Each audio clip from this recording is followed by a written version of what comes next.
Olá, boa noite a todos. Sejam bem-vindos a mais uma palestra do Lar Irmã Zarabatana. Um prazer estar com vocês novamente para trazer um conteúdo do nosso cotidiano sob a visão espírita. Eu acredito fortemente que o espiritismo também tem esse papel de explicar os fatos do nosso dia a dia que estão acontecendo aí nas mídias sociais, nos telejornais, os fatos da nossa vida em relação aos nossos familiares, aos nossos colegas de trabalho, explicar um pouquinho ou pelo menos fazer vocês refletirem sob a ótica espírita, sobre o que a literatura espírita tenta nos mostrar e inserir de conhecimento para o nosso aprendizado. Então, agradeço muito a presença de todos vocês que nos acompanham no auditório do Lar Irmã Zarabatana e também através do canal do YouTube do Lar Irmã Zarabatana. O tema de hoje, meus amigos, é um tema que está aí nos nossos jornais, na televisão, todos os dias. Acabou de acontecer uma tragédia significativa, tanto na Turquia quanto na Síria, que foi um terremoto de uma grande magnitude, que tem vitimado muitas pessoas naqueles dois países. Nós temos recebido, através dos telejornais, da mídia impressa, ou mesmo da rede social, muitas informações relacionadas à Turquia, e é por isso que eu fiz o título dessa palestra como Terremoto na Turquia, porque a Síria é um país que vem passando por uma guerra civil há muitos anos. Então, é um país cujo acesso à informação e mesmo o acesso nesse momento para a chegada de ajuda médica, de recursos para as pessoas que sofreram, são vítimas desse terremoto, é muito difícil. Então, vamos falar um pouquinho sobre essas tragédias, esses desastres naturais, por que eles acontecem, por que eles estão acontecendo. Normalmente, esse tipo de tema, a gente sempre acaba puxando ele um pouquinho para o tema dos desencarnes coletivos. Nós também vamos abordar esse assunto, mas eu queria começar falando um pouquinho sobre a visão espírita dessas grandes tragédias naturais de uma outra perspectiva. Sempre gosto de começar pelo Livro dos Espíritos, que, a meu ver, é onde nós encontramos grande parte das informações para qualquer assunto que a gente procura se informar e entender qual é a visão da espiritualidade sobre aquele tema. Sejam fatos do cotidiano, sejam questões relacionadas ao íntimo do indivíduo, os nossos sentimentos, os nossos pensamentos, sejam as explicações sobre o mundo espiritual, sejam questões relacionadas ao futuro, enfim. Recomendo fortemente o Livro dos Espíritos como um pontapé para o início de qualquer estudo. E aí, lá no Livro dos Espíritos, eu me remeto ao capítulo 6º, que fala da lei da destruição, dentre as diversas leis da natureza, as diversas leis criadas por Deus, há também uma lei relacionada à destruição. E Kardec, na questão 728, pergunta exatamente isso. É lei da natureza a destruição? Vermos tantas catástrofes, acontecimentos naturais que destroem comunidades, que destroem países, que destroem populações inteiras, que causam abalos em estruturas, que destroem, inclusive, a própria conformação da natureza. Essa situação é uma lei de Deus? É uma criação divina esse tipo de acontecimento? E olha a resposta da espiritualidade. Preciso é que tudo se destrua para renascer e se regenerar. Porque o que vocês chamais de destruição não passa de uma transformação que tem por fim a renovação e a melhoria dos seres vivos.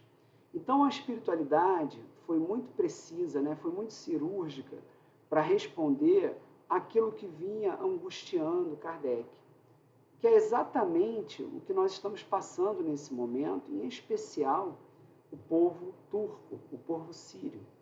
Como pode um Deus tão bom, tão amoroso, que as religiões nos ensinam e nos mostram que há uma divindade maior, criadora de tudo, que criou inclusive nós, seres encarnados, para que possamos progredir, e essa criação é baseada no amor, é baseada na compreensão, no perdão.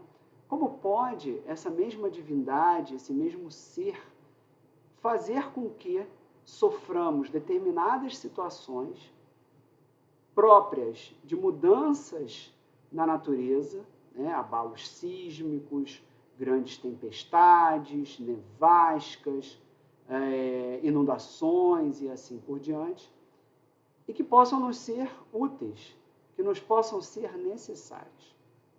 E a espiritualidade vem explicar exatamente isso. Que para que haja um renascimento da humanidade, para que haja uma regeneração, como diz o texto, é importante que o próprio planeta Terra e as pessoas nele encarnadas passem por um momento de transformação, de renovação, cuja finalidade é a própria evolução do planeta e dos seres encarnados nesse planeta. Se nós formos pensar na ótica do planeta Terra enquanto um ser vivo que ele é, uma natureza tão exuberante que abriga espíritos encarnados em diferentes situações, vale sempre a gente lembrar que os espíritos que estão hoje no reino hominal também fazem parte de uma grande constituição de espíritos que estão nas etapas da evolução no reino mineral ou no reino vegetal e também no reino animal. Então lembrem-se, tudo isso que compõe a natureza, tudo isso que está vivo para nós, também é composto por espíritos que estão em processo de evolução. Às vezes é muito difícil a gente imaginar que aquela planta ou que aquele bicho, por exemplo, tem ali um espírito em processo de evolução que chegará à condição humana como nós estamos. Mas vamos olhar lá a literatura espírita, vamos olhar o que o Livro dos Espíritos nos mostra sobre as diferentes classes de espíritos e as diferentes conformações. E nós vamos entender que também passamos por essas etapas de evolução. Não é à toa que o planeta Terra ele existe há tanto tempo, Ele tem 4,5 bilhões de anos de vida.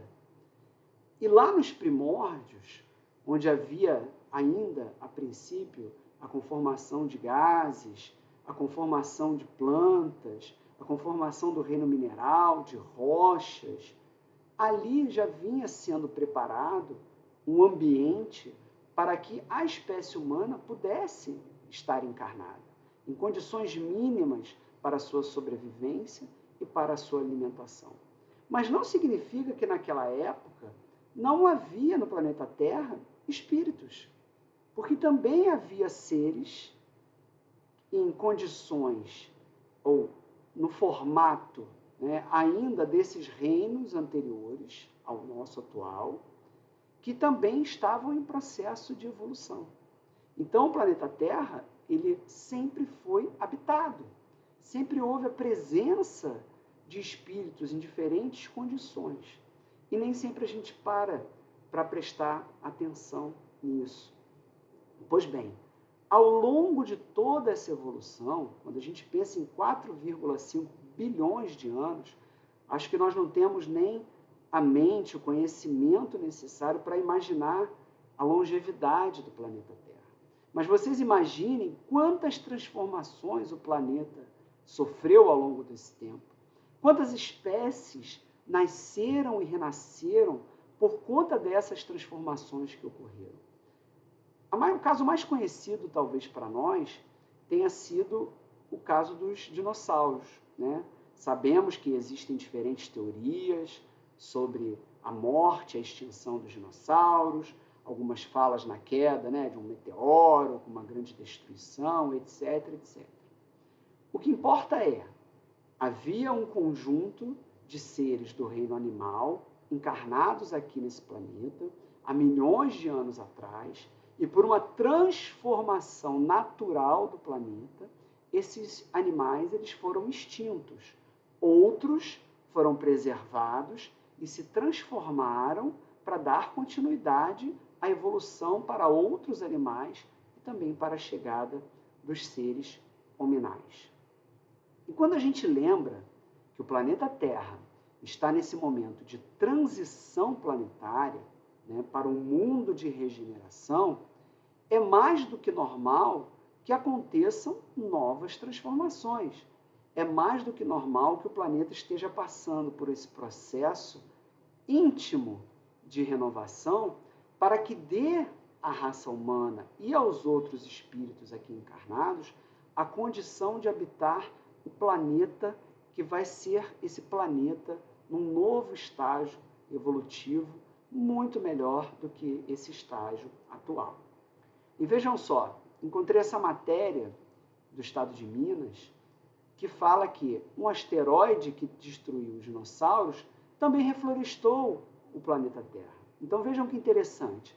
Ao mesmo tempo que aquele episódio catastrófico, né, de uma interferência, entre aspas, externa no nosso planeta, destruiu grande parte das espécies, ele também foi o causador de um importante reflorestamento, preparando então o ambiente durante milhões de anos para que tivéssemos as condições que temos hoje de alimentação, de respiração proveniente do oxigênio dessas plantas, de biodiversidade para os animais, etc, etc, etc. Pois bem, vamos em frente. Vamos agora no Evangelho segundo o Espiritismo.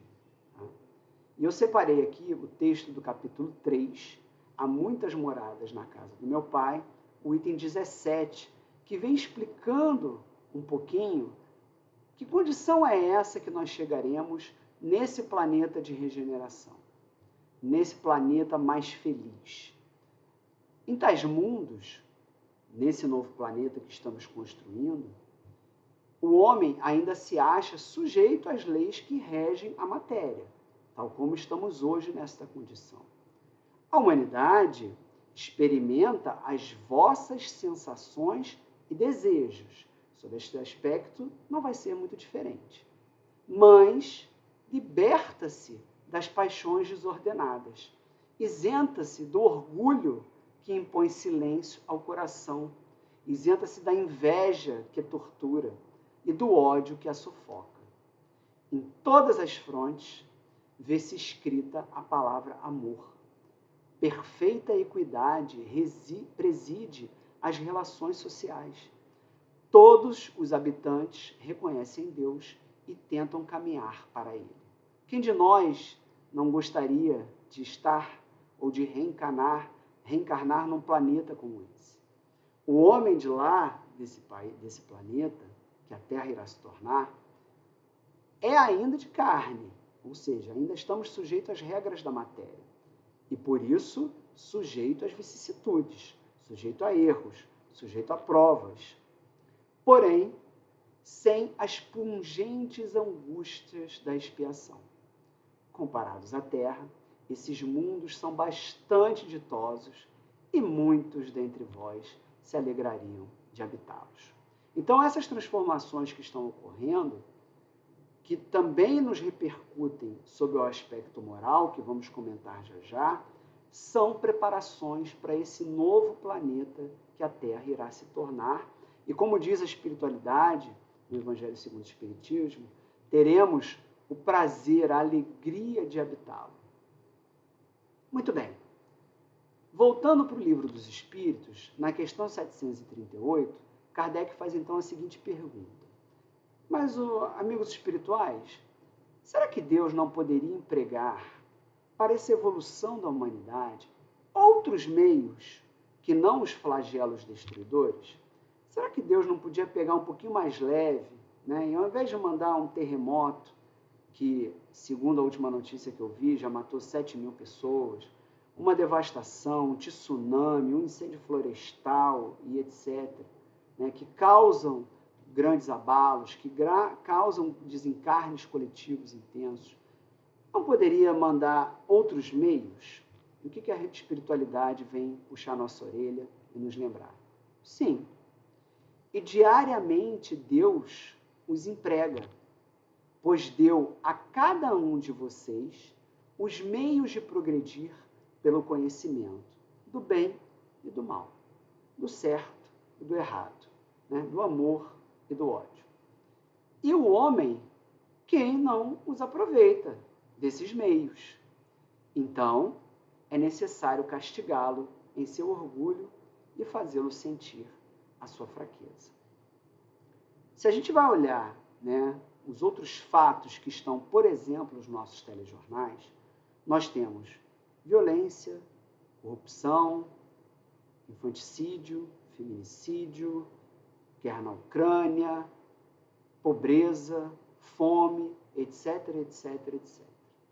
Apesar dos meios e do conhecimento e da mensagem que Jesus nos deixou e tantos outros espíritos que a ele seguiram ou que trouxeram também importantes contribuições morais, intelectuais para a humanidade, nós ainda, humanidade, estamos pautados pelo orgulho, pela inveja, pelo interesse material, pela violência, por querer mais do que o outro, por não compartilhar, por querer se achar melhor, pelo ciúme e tantos outros exemplos que eu poderia dar.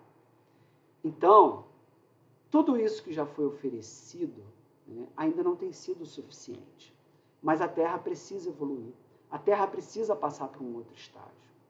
Então, tem sido necessário, né, alguns flagelos importantes, como o que nós acabamos de experimentar com a Covid-19, para que a gente acelere um pouquinho essa nossa evolução, para que a gente possa passar por uma prova mais difícil, que vai nos levar a pensar, a rever e a nos transformar intimamente para mudar o rumo da nossa jornada.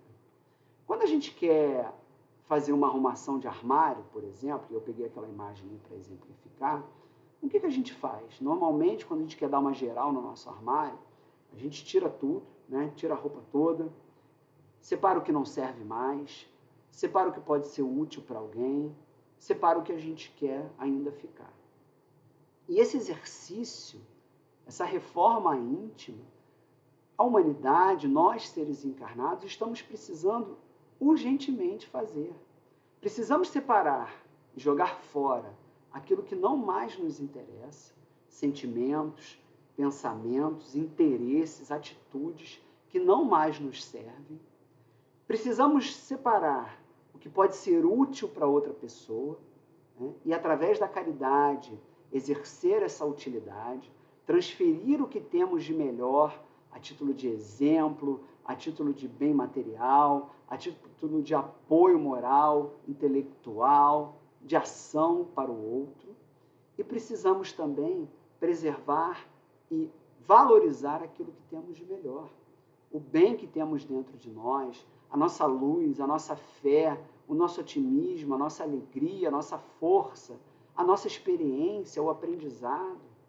Então precisamos fazer também essa arrumação interna para que ela se reflita na sociedade, para que ela se reflita na humanidade. E cada um de nós fazendo essa mudança é que conseguirá transformar o todo e permitir que o planeta conclua esse passo final para um mundo melhor.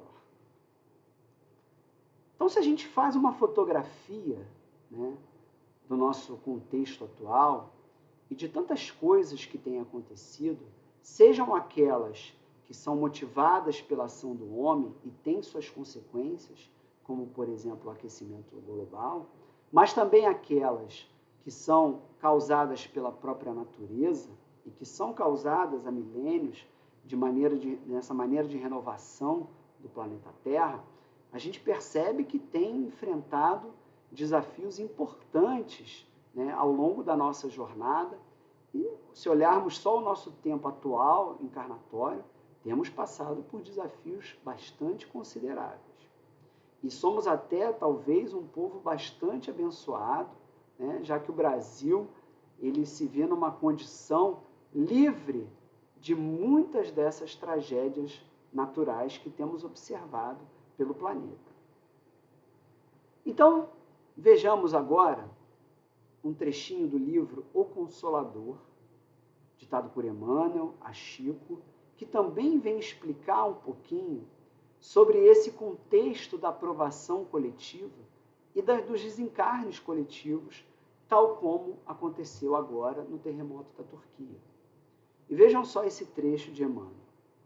Na aprovação coletiva, verifica-se a convocação dos espíritos encarnados, participantes do mesmo débito, com referência ao passado delituoso e obscuro. Então, tanto nessa situação do terremoto, como, vou voltar aqui um pouquinho, como em tantas outras tragédias coletivas que estão aqui exemplificadas nessas imagens, Emmanuel nos lembra que ali estão reunidos espíritos em condições X, em determinadas características, com relações e débitos importantes, né? E que, devido a essa condição, lembrem-se, concordaram ou podem estar numa situação de expiação com essa situação desse desencarne coletivo, porque já tinham condições de perceber que essa prova precisava ser passada para o seu melhoramento, para o seu crescimento. Então, são colocados em circunstâncias, mesmo tendo histórias de vidas diferentes, relações familiares diferentes, condições financeiras diferentes, mas são colocados em determinadas situações, né, para que possam, juntos, passar por essa prova dessa qualidade de desencarne. Emmanuel continua: o mecanismo da justiça, na lei das compensações, funciona, então, espontaneamente, através dos prepostos do Cristo, que convocam os comparsas na dívida do pretérito para os resgates em comum.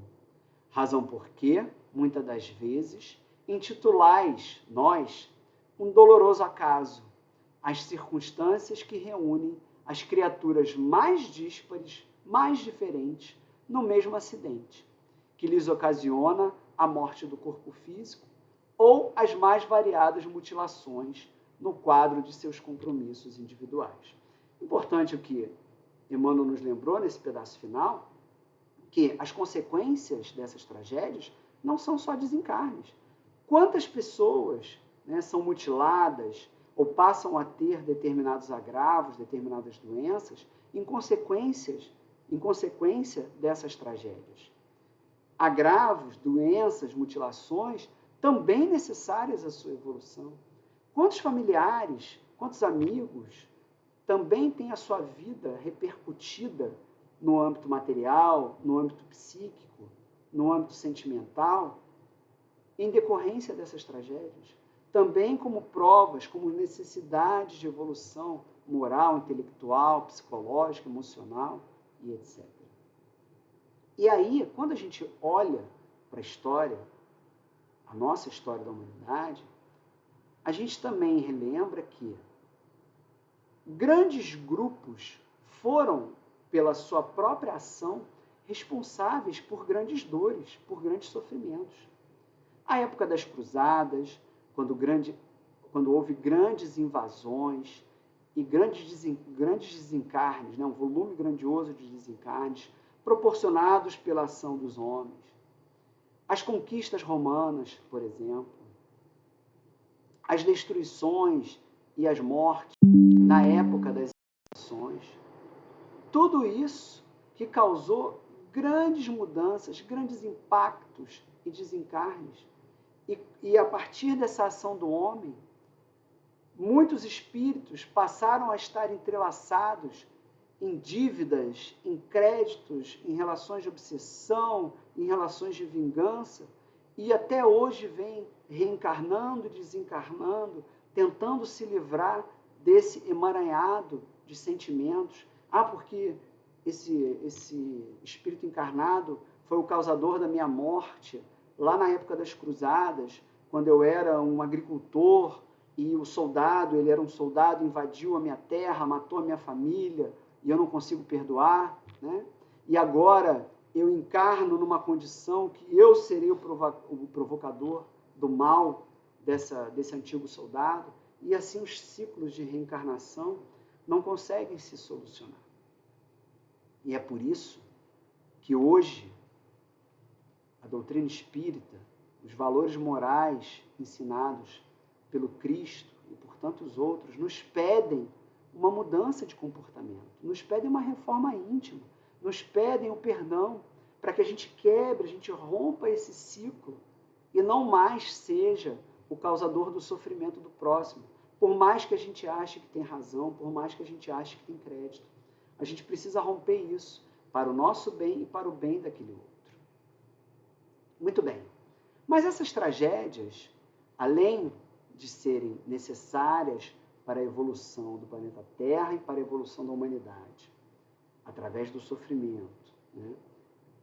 E também necessárias aos desencarnes coletivos programados para a evolução desses espíritos, elas trazem outras questões que são muito importantes para o nosso aprendizado.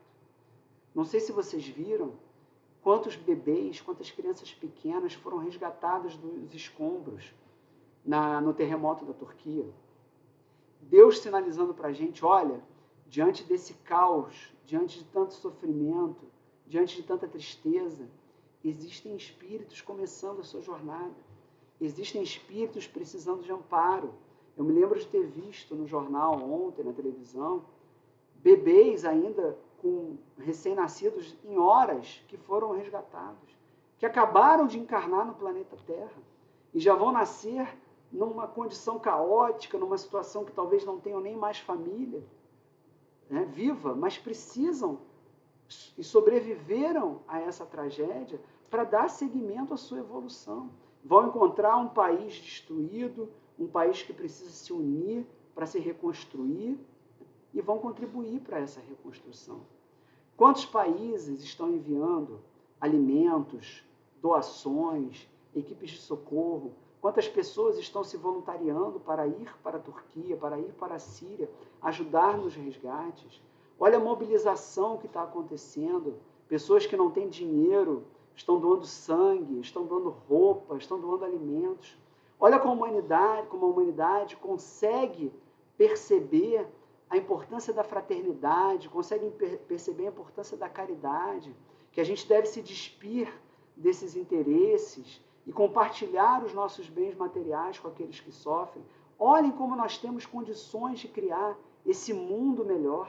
Só precisamos parar, só precisamos que uma tragédia como essa aconteça para dar um clique, para despertar na gente esse sentimento de ajuda mútua e possamos deixar de lado diferenças religiosas, aspectos político-econômicos, interesses comerciais entre esses países e fazer um verdadeiro movimento de contribuição.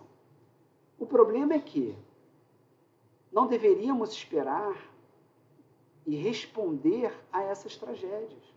Esse deveria ser um movimento permanente do olhar para o outro. A fome na África, por exemplo, a própria pobreza no Brasil, a situação dos Yanomamis, são coisas que estão aí na nossa rotina e são ocasionadas pela ação do homem. Então não precisaríamos que grandes catástrofes e problemas nos mobilizassem. Essa mobilização tinha que ser uma tarefa natural, tinha que ser um sentimento e uma atitude do nosso dia a dia, comum. E aí sim, na medida que a gente consiga compartilhar riqueza, compartilhar conhecimento, proporcionar educação igualitária, saúde igualitária, distribuir os bens, aí verdadeiramente nós estamos construindo esse novo planeta. Que assim será, né? Com um novo sistema econômico, com uma nova visão sobre o próximo, uma nova visão sobre o todo, quando a gente consiga se perceber parte desse todo e vamos mudar os nossos próprios hábitos do cotidiano. Então, além da dor e do sofrimento, a gente também precisa ver que esses grandes flagelos, a lei da destruição natural, ela também serve como despertamento da humanidade. E um despertamento muito importante também que não citei, o despertamento da fé. Quantos de nós, a partir de situações dolorosas, temos a nossa fé despertada? Temos a nossa conexão com algo divino, com alguma coisa maior, com uma espiritualidade qualquer. Então, quanto o sofrimento também é capaz de nos transformar nesse aspecto. Meus queridos, para terminarmos então a reflexão de hoje, eu deixo essa imagem e essa notícia também relacionada à Turquia, que apesar de tudo, uma imagem de Nossa Senhora segurando o menino Jesus ficou intacta, ficou preservada, como que a nos lembrar que precisamos superar todos esses acontecimentos. Precisamos nos unir em favor de um planeta e de um mundo melhor.